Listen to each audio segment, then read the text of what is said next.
Hello and welcome to everyone. We're very excited to have you here. I see a lot of people are entering in right now, so we'll just give everyone another minute or two to get signed in, and then we will get started.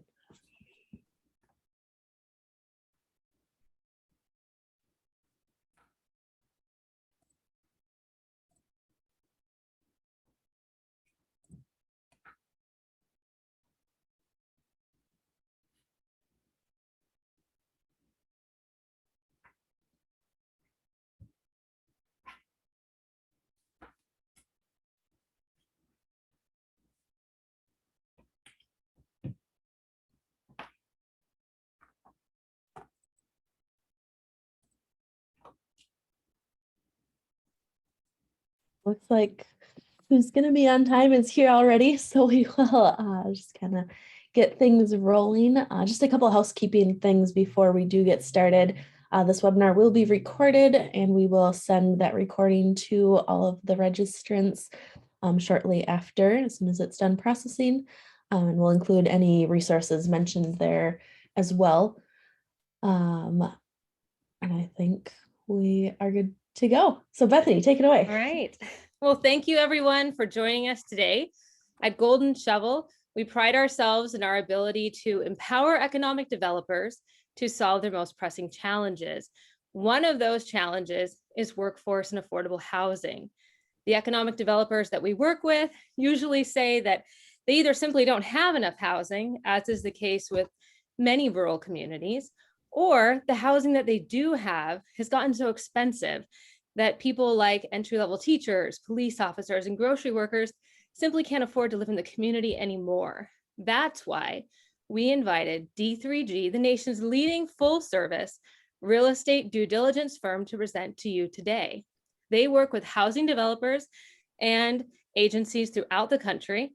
They have over 3,000 properties they work on per year, and they have secured over $30 million in grant funding for one single project. In addition, they have so many case studies and solutions to present to you today. So with that, a big welcome to Rob Hazelton, their founder and CEO, and Daniel Walton, Vice President of Affordable Housing.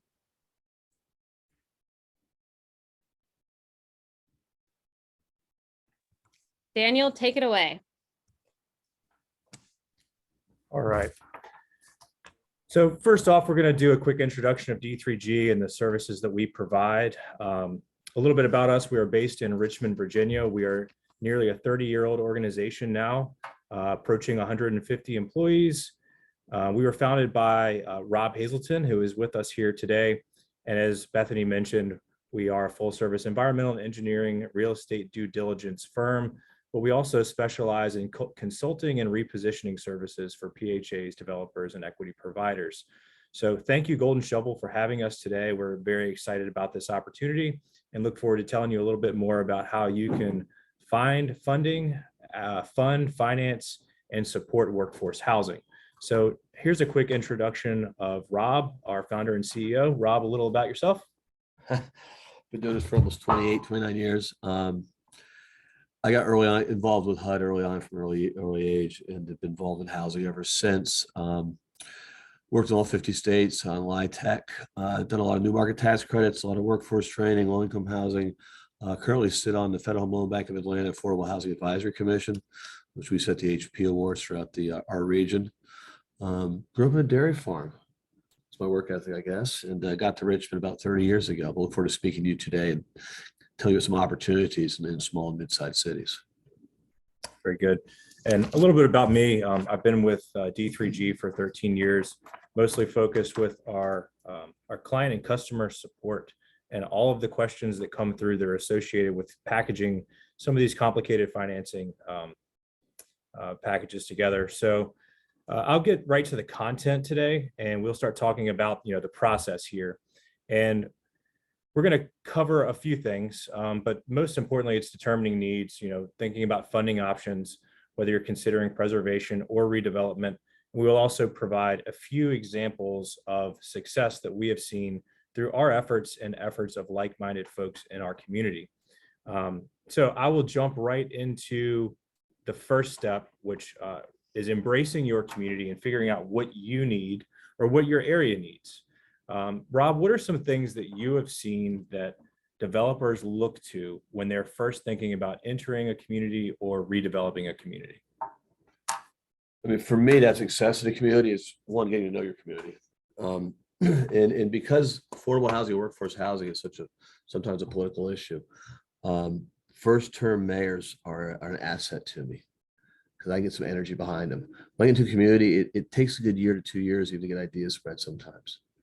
But look at the structure of the town as success. Also look at the structure of just board of commissioners. Look at the structure of select men and women. I find that my city, Richmond, they're all by district. We have no at-large men and women. That puts a disadvantage in trying to change my community.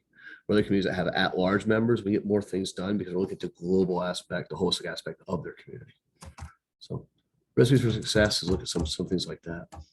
Yeah, so it's kind of the makeup of those in control with the power to make the decision. That's the first part. And then of course, we're going to look at data. I mean, we're talking some choice neighborhoods in a little bit, but in that case, we're looking at 2 square mile area. We're actually doing a needs assessment of all the community. It's just like door-to-door knocking. How do we get their feedback, public forums, really embracing also all the nonprofits that service those people, because housing is, I feel that housing is too often in low income because we just built them a house. It was an apartment is all it was. We didn't actually follow up with support services, creating food deserts, creating economic advantage, changing outcomes and not just housing. But really, it takes a lot of people to get this done. But again, we're going to find out talking about this that your average low income deal, and now even your moderate income or workforce housing deal, it's the lasagna effect. You need to get money from every source you can find because rates go up right now. And we also have housing construction cost increasing at every level. Regulatory burden of housing is about 40% of it in most areas. Wow. As a cost. 40%. So to offset that 40%, you have to look at other ways to finance your property and gain support financially to create that investable scenario. And there are over 20 grant programs that are supported by HUD. And those focus on everything from affordable development, community and economics, energy and environment, homelessness, fair housing, rental assistance. There's a lot of information available online about the HUD programs available. Some of them can be a little tricky to dig through, but there's a lot of great programs available at the federal level. And then at the state level, you also have local grants and partnerships and things that are available specifically to workforce housing. And again, having those relationships with your mayor or those that are making decisions on zoning, for example, is a good way to start getting some energy behind the state-based support that is available. And lastly, something else we'll talk about a little later on is specialized support, whether that's through FEMA or energy efficiency grants, land donations. One thing we're seeing a lot of is church-owned properties that are being donated for the use of housing. Churches are they're shrinking right now. Or we still are doing land leases. And land leases. So the land lease back to a developer to build because then they get economic support by the land lease. And city-owned properties are doing the same thing. Many of you may see that section of a block that's just never been developed, and we're using ways now to develop that area for the highest and best use socially and economically for that area. So how do you know about these things? How can you be aware of what's out there from a financial support standpoint? And that's our pro tip, which is understanding the federal budgets and looking for resources to kind of trudge through those to find the right information. There's a lot of great groups and agencies out there that break those budgets down specifically to what area you may be looking into, whether that's housing or other forms of economic development based funding. So check those out. There's a couple, another good thing to look at is your notice of funding availability or your notice of funding opportunity. Those are things that, again, we're going to mention your mayor a few times here, but those are things that your mayor is going to be aware of that are available. They are often published, but sometimes published in a place that is not, right in your face. But there's great funding and financial support incentives out there for you if you just know where to look or who to ask. So do not be afraid to raise your hand and ask. One of the big programs that we're seeing a ton of success with right now, it's competitive and it takes a time investment, and that's choice neighborhoods. And there's two parts to choice neighborhoods. There's the initial planning phase and the implementation phase. And I don't think there's anyone else better to speak about these than Rob. So Rob, I will hand it over to you. Choice. Yeah. I love choice neighborhoods. So Hope 6 is a program we all heard about. We should have heard about years past. And 11 years ago, we changed it over to choice neighborhoods. Hope 6 focused on housing. Again, I talked about earlier how it didn't change outcomes necessarily, or generational outcomes. So we turned it around, and now we look at people first, neighborhood second, and housing is a component of that, including design equity of the people. What do they want to see? And great support. So HUD has a program where exhaustive every year NOFA comes out, NOFA funds available, those funds opportunity. And one's for the planning grants, which I really enjoyed. Some people go right after the implementation grants, which is $30 million, but it's very difficult to win that if you don't go through the planning phase. And so the planning grants, it's canvassing neighborhood. It takes me 2 to 3 years sometimes in a neighborhood or a municipality to get them even to bite off on it. But by that time, I have support of all the nonprofits, 3 or 4 developers, also big businesses. We look at businesses because a lot of workforce training. And what we typically try to do is we got to find a severely distressed public housing property that anchors or is within the boundaries of a severely disadvantaged neighborhood. And HUD defines disadvantaged neighborhoods as those that have high crime rates, high vacancy rates, just generally poor conditions. By canvassing the property, we go through a bunch of demographics, minority population rates, et cetera. So not everybody can apply for these, but we work on probably 20 of them a year. Typically, HUD will grant 25 winners, give or take 5, depending upon how much money is available and the quality of applicants. But what this does, it really sets the stage for a 5 to 10 year transformational plan for an up to 2 square mile block area of your community. And what this focuses on is, we're doing public housing, but we're also demolishing it. Every resident has a right to return, but we often find that those public housing properties aren't good land use. We see duplexes on 22 acres. That same 22 acres in downtown, we could replace the housing on 5 to 6 or 7 of them. And the balance then can be other things, land leases to an Aldi's, or we set up other things. Or how about a medical office building? We're doing canvassing in these neighborhoods, or even just our property, our public housing property in the middle of this. Let's say it has 200 residents. We're finding on average 60% of the residents are seniors. They enter walk-up buildings. So now we can just do a four-story senior building in one corner of the property, move them over there, move one's policy, and then the other people get transitioned around into mixed income housing, which is huge because now it's workforce training combined with low income. Yeah, so the thought here is to get this grant for most of that I see are $450,000, and that doesn't sound like much. It doesn't. That's not going to effectively create the change, but it gives money for the architect, and it gives some money for due diligence, and it gives money to canvass the neighborhood and figure out what's going on and set up a website or figure out ways that you can gain support within the community without having to dip into someone's pocket before they realize what's going to actually happen. And we've had many communities continue their housing and not even go for the big grant. They chose to do it themselves because the multiplier effect was big enough in their community. They had the sources. Maybe they didn't want to go for it, or some strings someone didn't like. But we at least get this process I'm doing right now in Bessemer, not even following choice, we're just doing a choice process because the mayor wanted to do it just to energize his community, and it works. So that's a good point. But go forward one more. Now we got a lot of our clients do go for the big one, which is 35 million, up to 35. Every year, HUD will grant between 3 and 6 recipients this big grant. HUD expects with this grant, there's an 8-to-1 multiplier ratio.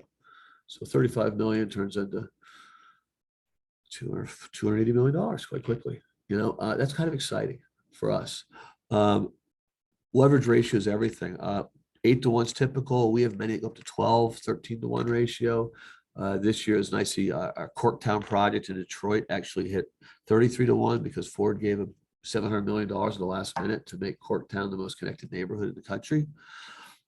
Pretty interesting though, but these neighborhood grants, public information, there are maps that are drawn, there are boundary maps that say exactly between Broad Street, King Street, and this one and that one, they're going to spend this money. Very exciting. If anybody's been to East Nashville, That's one of them. The Ybor City, it's another one. These are all ones that came out of this. It's really exciting too. And a lot of what we're talking about today is housing, because that's, people in housing are the core of everything that makes up a community. But for these funds, you can use up to 15% for neighborhood improvements. So if you need to, do things on the civic side to add sidewalks or crossways or traffic stops, you can use some of the funds for that. And then additionally, supportive services. So utilities and other things that are essential to the neighborhood can be used as part of this fund. So it's a really good way to jumpstart neighborhood revitalization and economic development. Well, one thing Choice does is I think it's great effect. It creates investable communities. So many communities I get involved in, banks don't even want to enter it, because there are no social services. The schools, it's not quality. The crime rates there. And we get these grants and organize these processes for cities, and we even have just a transformational plan, they become investable. And that's a wonderful thing. Because with investable community, we're actually unlocking the value of public housing projects or city assets or assets that aren't even on the rolls or don't quite tax base now. Combine that with the fact we're often partnering with private industry. And whether that be Augusta National Golf Course in Augusta, or it is in the Virgin Islands, we're making a consortium of restaurants because food culture is everything there. But we get them involved. And now it's workforce training, economic development, and it snowballs. Great. We get some examples, I think. Yeah. We do. So you'll see we have a few examples here, and Rob just mentioned Augusta. We all, the golfers just watched the Masters and can absolutely relate to the beauty of Augusta National Golf Club without realizing that the surrounding area isn't quite so beautiful. But there's a lot of work going on right now to change that. Yeah, I was happy to tell you how long this process takes. 8 years ago, I met with Augusta leadership. And just 2 years ago, it's national, they announced the Harrisburg Laney Walker Neighborhood Initiative, which is about a 2 square mile block neighborhood out the back door, or would be the east side of Augusta National. Those are the poorest neighborhoods in Georgia. But it's also where all the caddies lived one time. A lot of them did. So Augusta has made the commitment to revitalize these neighborhoods, but also retain the fabric of the culture and the people in the neighborhood.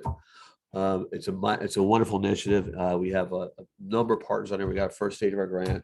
It's going very well. And if you go there right now, they've already built in advance of it all, we built a giant resource center called it's an Diligence Center that actually has 20 or 30 social services in one place. So now residents, the community can now visit one place for all their needs and not have to run around town.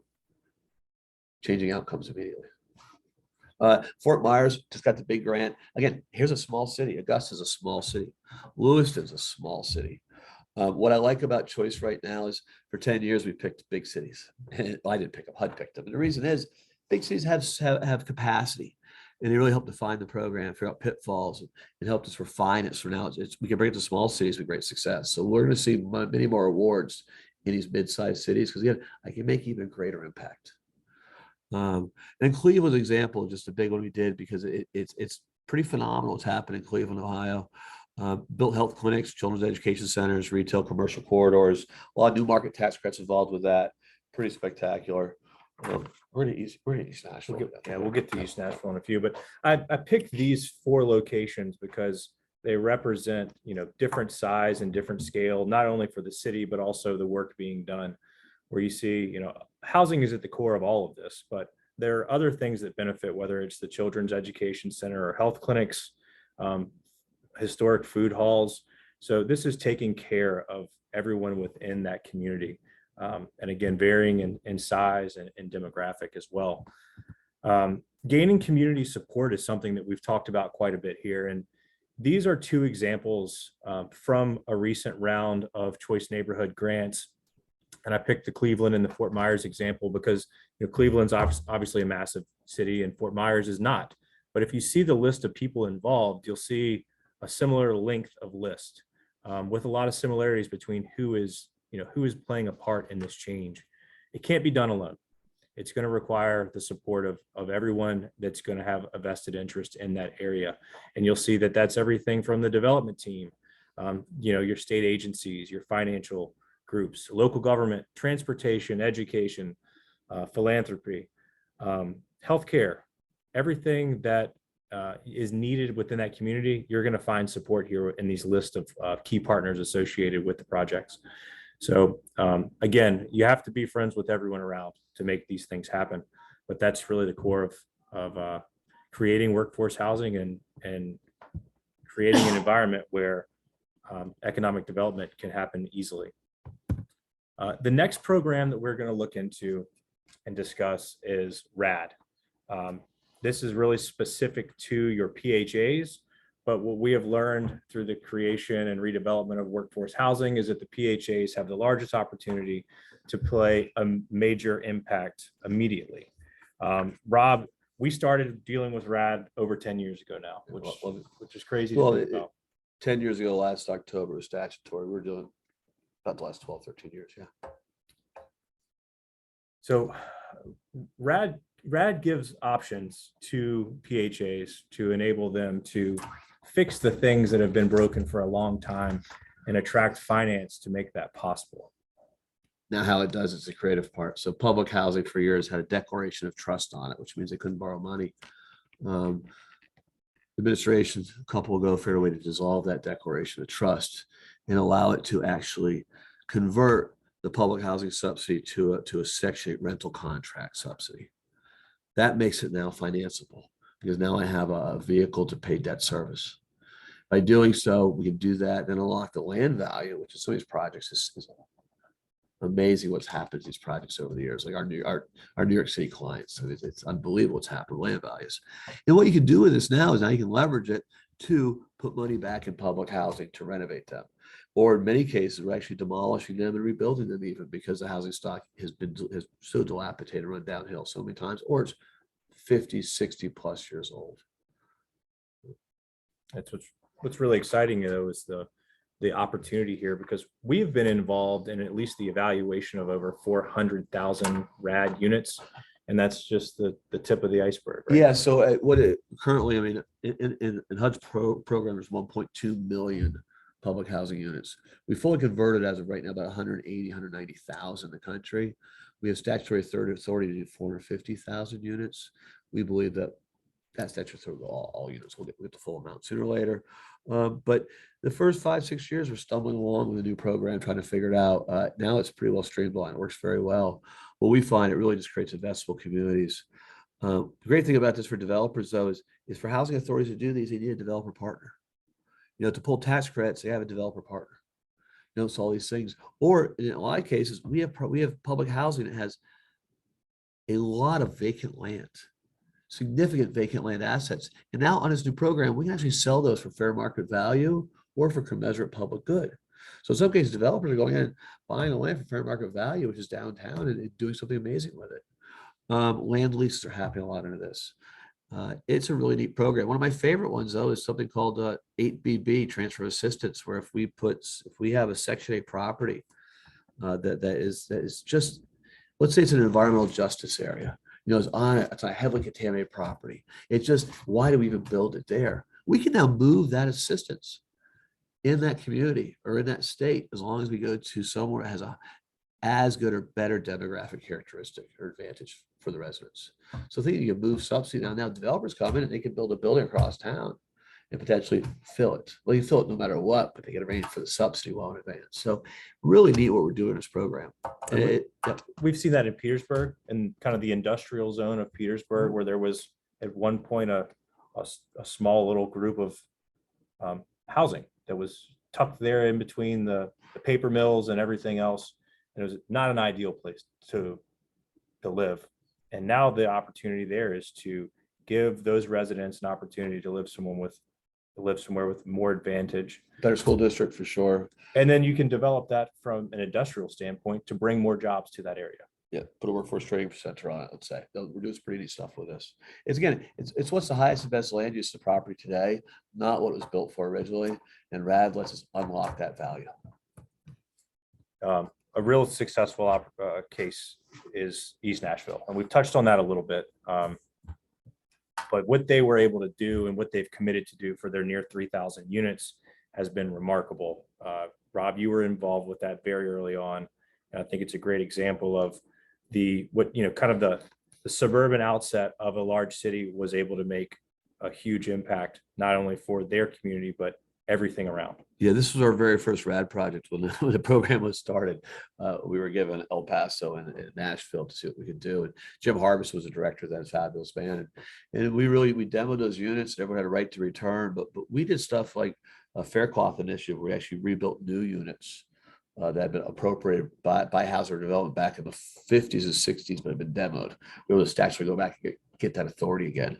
This is amazing because honestly, East Nashville, first 11 years ago, I got mugged. You go now, and it is the most amazing part of that city. I mean, we actually did get some big grants, but in the end, we're done now, and we converted this thing, and it included a magnet school, charter school, included parking decks, included even all sorts of food stuff.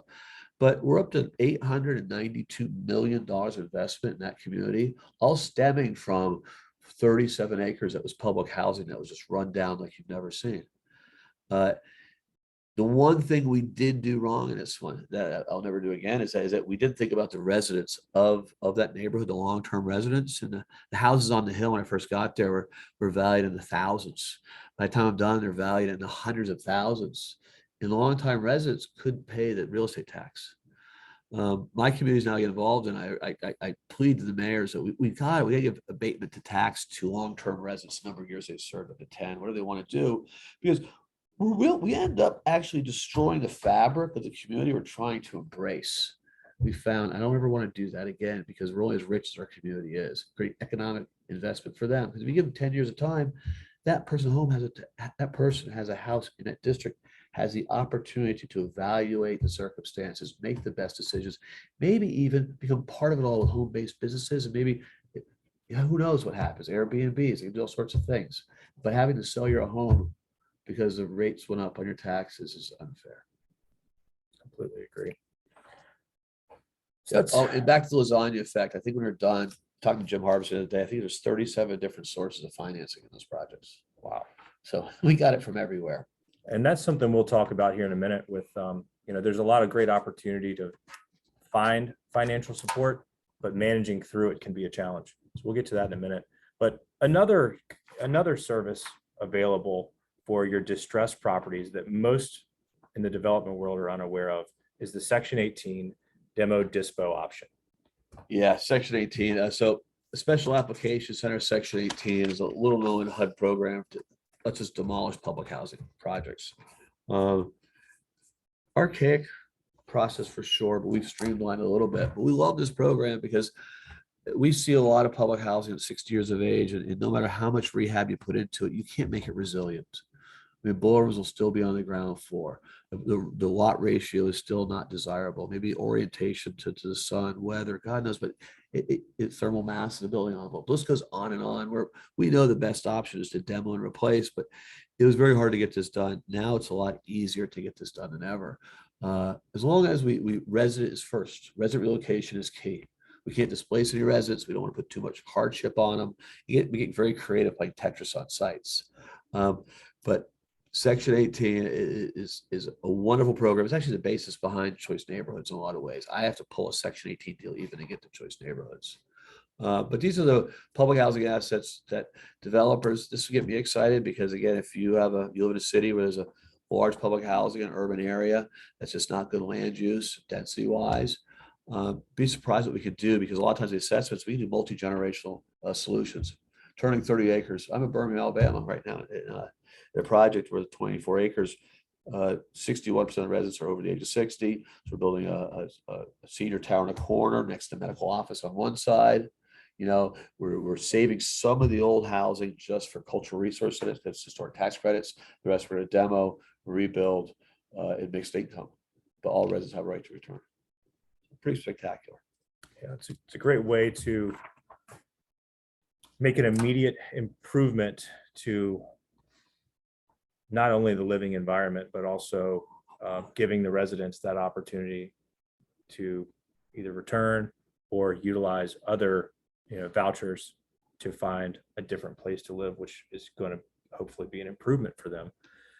So that's the Section 18 process. And Rob mentioned that's often utilized with choice neighborhoods, and it can be utilized with other types of grants and funds as well. There's obviously also federal support out there, and this is something that is really mostly applicable for your financing. And that's, things through Section 8 contracts, your HUD and FHA insured loans. Those are going to offer you your best rates, your longest terms, and just a ton of stability. So by considering some of those more difficult loans to secure, you're also going to benefit in the long term if you're planning to keep your community or your development. Home funds, that's something that I'm sure most developers are aware of, and that's something that is available for workforce housing. Similarly, community development block grants can also be utilized along with the Housing Trust Fund.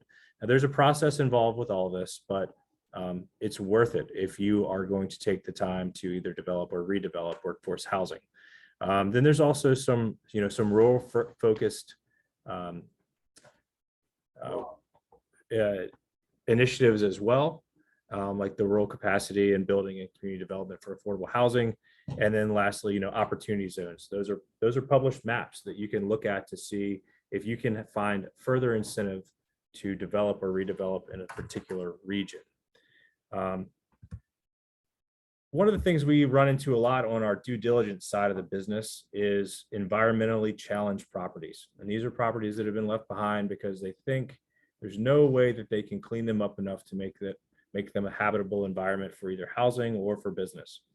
But there are grants, either through FEMA, there's Brownfield Programs, there's lead-based paint funds, your state department, your DEP or DEQ probably has programs available as well to provide financial assistance to clean up some of these environmentally contaminated areas.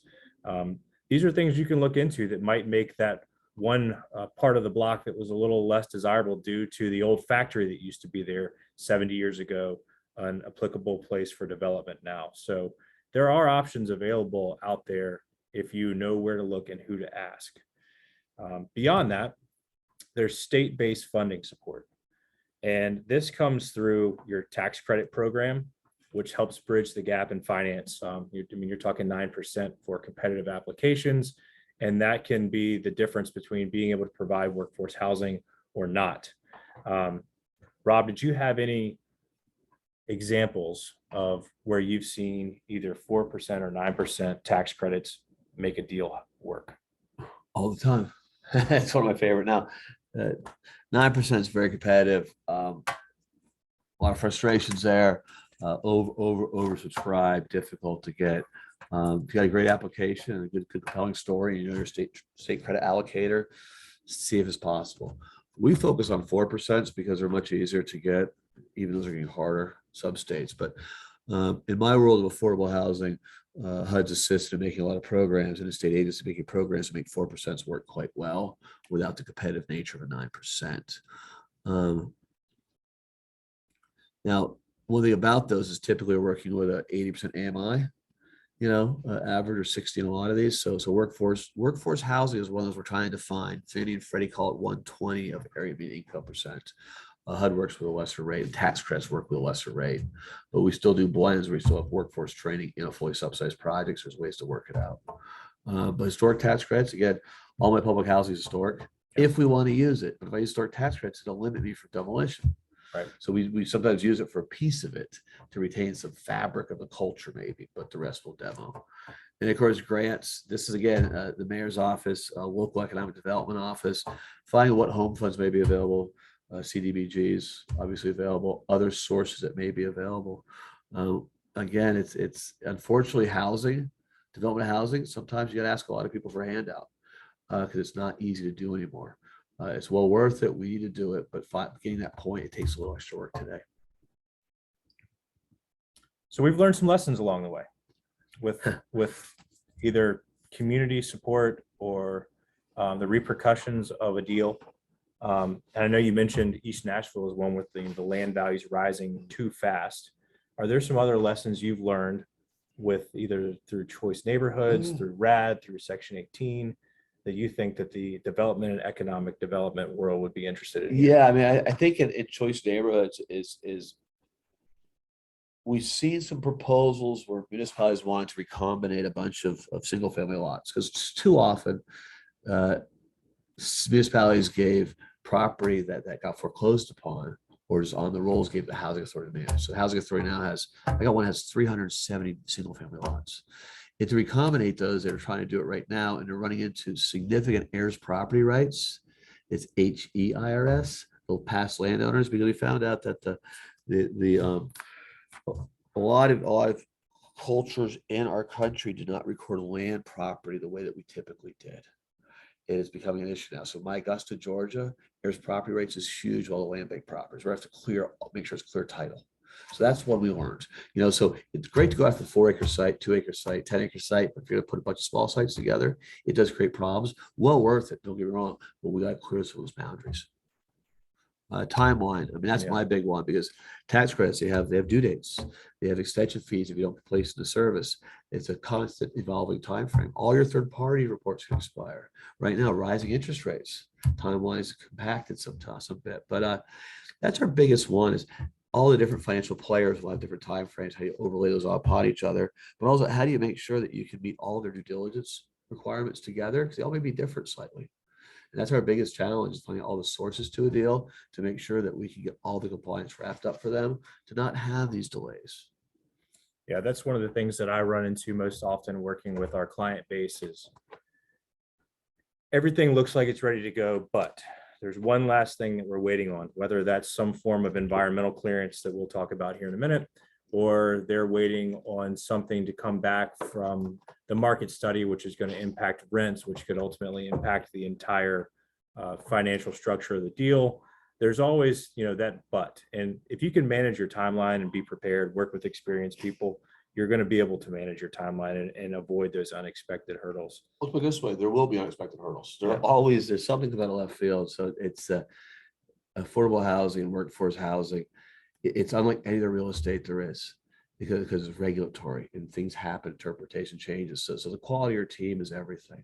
If you're building a strip center or an office building, okay, great, but it does not have, example being HUD's laws and authorities. Every one of our environmental has 18 different laws and authorities that are so bizarre. Like, don't buy a piece of land next to a railroad track.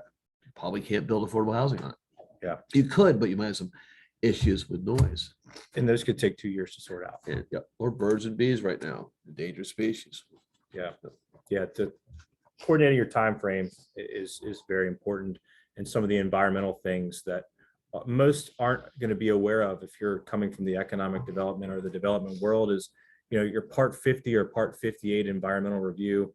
That process can take, if all goes well, you can get it completed within a matter of a couple months, but more likely you may run into things, whether it's historic or there's the railroad tracks that are creating noise, or there could be contamination in an area that are going to just take a little more time to work through. And preparing yourself for those by working with high quality consultants and preparing for the unexpected hurdles will bode you well in the long term. Yeah, I guess we have a lot of astute developers out there, I'm sure, and they've all heard of the ASTM standards for environmental engineering that most people follow, most banks require for conventional lending. That's only half of it in the world of housing. There's a lot of other laws and authorities we have to follow. So it's just a different game. Let's see, we have a few creative ideas. So these are things outside of your typical housing development that we are seeing become a trend for a couple of reasons. One, they solve problems we deal with, the logistical problems of development, and they also provide a purpose and solve a need for people within a community. And we're seeing more and more of these drop-in medical centers using a shipping container and making that a medical center that's dropped into a community that doesn't have a doctor's office or a dentist office within a walkable distance. This is, doing things that can take care of your people and provide them more energy and get them excited about the area that they live in because they actually are getting the care that they need. Vertical gardening school, it's a thing that, you can utilize in your urban environments to utilize the things needed to grow: water, sun, and then some seeds. And you can make an environment where you're able to grow and sustain right there on a city block. Vocational skill development programs, that's, mechanics. Augusta made a huge commitment to. Well, we had three large employers are hoping to our efforts because of workforce training. One being the golf course, one being Club Car, who manufactures golf equipment, and the last one being the U.S. Defense System, the cybersecurity plant that is built outside of the largest one in the country. So you tap into your whole county large employers, and they got to find people, right? And we can help find people with these programs. It's great where you can, keeping in mind with each new employee, with each new business, you're increasing your tax base as well. Exactly what it is. Yep.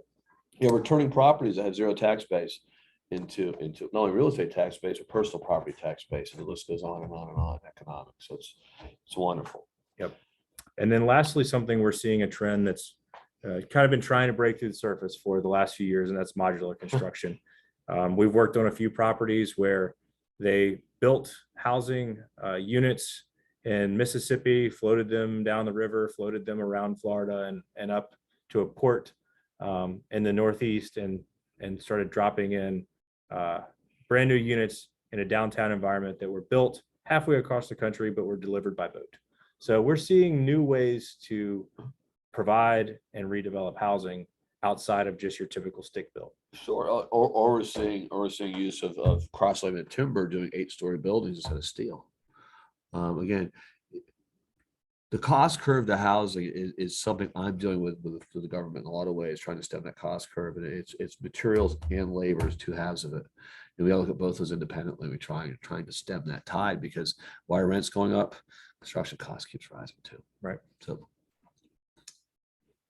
So we've left about 15 minutes for questions. And I think we have a couple in the chat, so we'll take a look at those now. Yes, I will tell you, one of the questions that we got from Chris Hunter had to do with education. And I thought the question was great because we had talked about it actually before everyone joined. He really wants to make sure that there are blogs or other content that he can use to educate community leaders on the benefits of embarking on transformative housing projects. We had discussed earlier how education is a key component for getting the community on board. So do you guys have any recommended resources or things you start with when you're trying to educate community leaders? Since I'm usually talking in the context of HUD programs, so I specialize in, yeah, the HUD website has a lot of examples of case histories that we've done.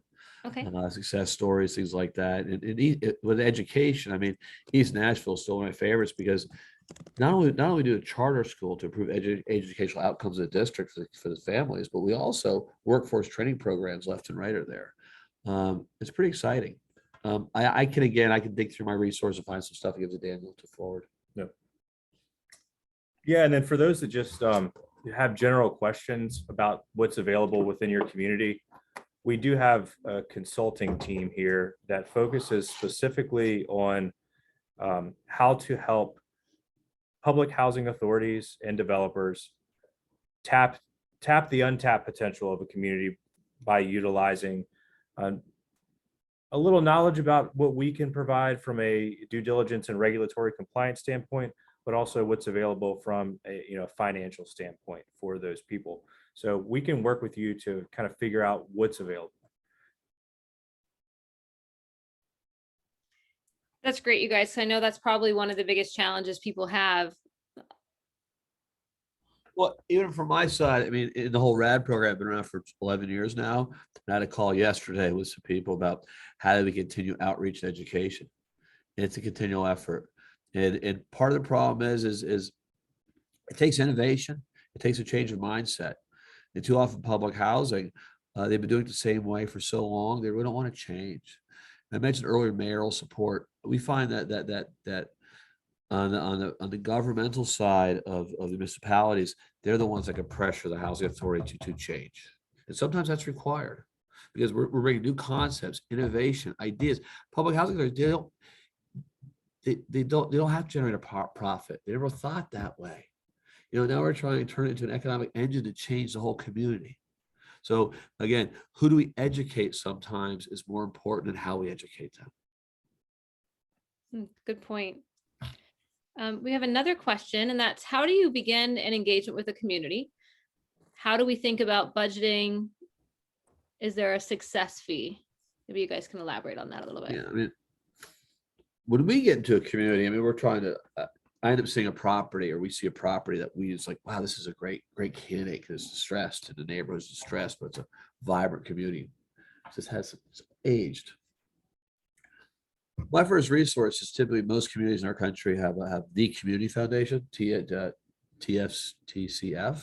And this is in Virginia, we got a Richmond one, we got local ones. At Carolinas, it's state-based, but talk to the community foundation locally, because they are the resource for all the nonprofits that provide social services and everything in their community. And they have an exhaustive list of those that specialize in this.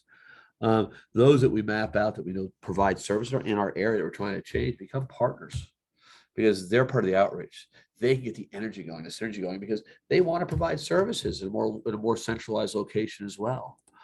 So again, that's just one of the things we do. We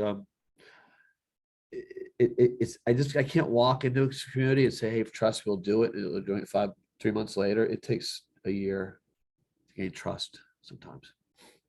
Yeah, typically those first, some of the compliance reporting that we produce requires public notice. And a lot of times there's public forums or opportunities for community members to voice their support or concern about the direction or the direction of the area or potential developments coming to the area. And those can sometimes be tough conversations because they do require education. Sometimes the work that we do can be stigmatized, but it really shouldn't be, because what we're trying to do here is provide a suitable and exciting environment for people to live and thrive. And at the same time, you're increasing your tax base and you're creating an environment that is producing more income for that community. So it's a win-win. Yeah, I mean, for us, it's public housing residents have been promised better conditions for years. So skepticism runs high, and I get in there and I say we can do it because we now have new tools. We can do it. But still, once I get started, it's going to take 3 years to 5 years to get it done, because you can't do affordable housing after 12 months. It takes 18 months alone. It takes another year to understand the plan. That's 30 months. So that's a false promise. That person wants change. So Daniel showed a picture of the drop-off health clinic a little while back. We're dropping off health clinics in the middle of public housing in 60 days, 90 days after meeting them, or we're dropping off vertical gardening in the middle of it in order to say, look, there's a change right now. You'll see more every year. That now starts a community outreach program where we drop that off. We make an outreach center. We're going to have hot dogs and hamburgers once a quarter. We're going to listen to them. We're actually getting some grants from Microsoft for one of them to put up whiteboards to recognize writing, so you can write down what is community to me. So again, we're getting really creative. How do we engage them early on, not to have a false promise, but to have a promise.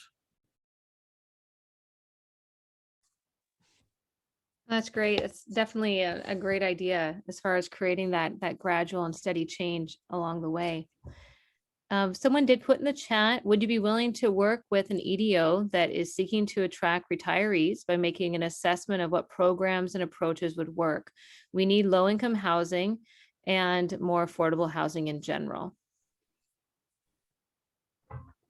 Yes, I mean, it's we do so much senior housing, retirement housing. It's crazy. The costs go up. I mean, they're paying 50% of their earned wages just on utilities sometimes in housing. It's kind of crazy. So yes, we could do it. Now, what we look about retirees in a lot of these places, we set up, if we don't have nonprofits already doing financial literacy, let's say, we still set those up. So back to my health clinic idea, the one we're doing in one place, it's health on Mondays, dentist on Tuesday, body wellness on Wednesdays, financial literacy on Thursdays, and Fridays are a free day. But we always need volunteers and retired people to be part of the activism. So whether we're housing them or involving them in that is wonderful. Great. Now, we're going to obviously be sending out the recording after the fact. It does sound like some people are interested in speaking with you more. So which email would you like for us to share, Daniel's or Rob's? You can send mine, Bethany. Daniel's would be great.